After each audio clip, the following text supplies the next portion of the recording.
नमस्कार। महाराष्ट्र और झारखंड के जो विधानसभा के उपचुनाव हुए हैं और यूपी के उपचुनाव हुए हैं, उसमें अगर आप ये देखेंगे कि अब जो रिजल्ट आएंगे 23 नवंबर को, तो किसी को पता नहीं कि क्या रिजल्ट आएंगे, क्योंकि जो मुकाबला है वो पूरी तरीके से रोमांचक है। झारखंड में भी परिस्थिति किसी भी करवट बैठ सकता है, लेकिन महाराष्ट्र के परिप्रेक्ष्य में मैं कुछ कहना चाहता हूं। उससे पहले मैं झारखंड के बारे में ये कहना चाहूंगा कि झारखंड में एनडीए को, यानी कि बीजेपी अलायंस को, जो आजसू से अलायंस है, जदयू है, जिसमें एलजेपी है, उस अलायंस की सीटों की संख्या ज्यादा होगी, वो बहुमत प्राप्त करेगी और बहुमत से भी उसकी सीटों की संख्या ज्यादा आएगी।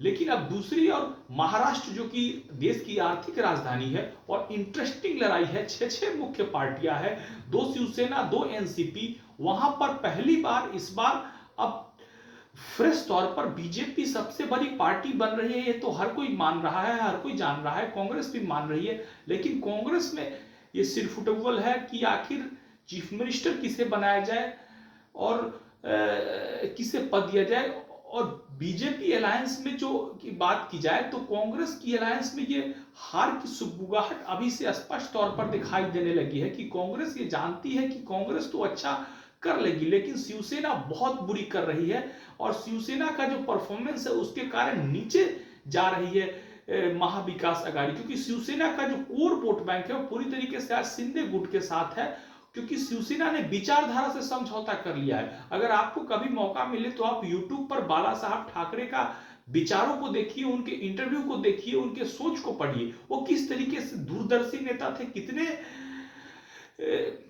बहादुर थे, हिंदू हृदय सम्राट कहे जाते थे। और वहीं पर उद्धव ठाकरे चंद वोटों की खातिर, कुर्सी के खातिर किस तरह के लोग समझौता कर रहे हैं।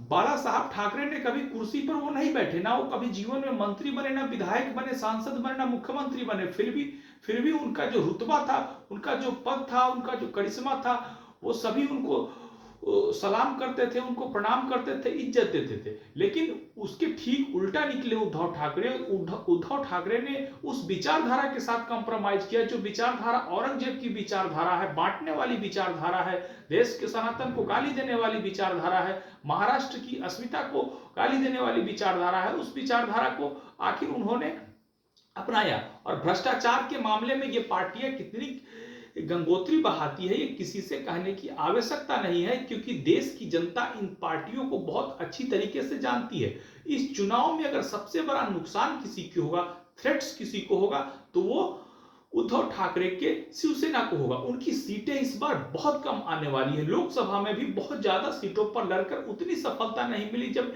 एनसीपी और कांग्रेस साथ थे और संविधान आरक्षण का मुद्दा था। तो आज इस देश में यह पूरी तरीके से साबित हो रही, कांग्रेस तो अपनी गलती करती ही है, कांग्रेस की गलतियों के कारण ही आज बीजेपी इतनी मजबूत हुई। लेकिन वही गलती उद्धव ठाकरे अब करने पर तुले हुए हैं। इस जरूर 3 खेल में शरद पवार बड़े स्मार्ट प्लेयर हैं और बड़ी स्मार्टनेस के साथ वो दोनों को नचा रहे हैं और अपना बीच का फायदा निकाल रहे हैं। लेकिन अब ये कितने दिनों तक जो महाविकास आघाड़ी, जो एक समय महावसूली आघाड़ी भी थी, 100 करोड़ रुपए एक मंत्रालय इनके डिपार्टमेंट वाले लोग लेते थे, गृह मंत्री जेल में गए, नवाब मलिक जेल में गए।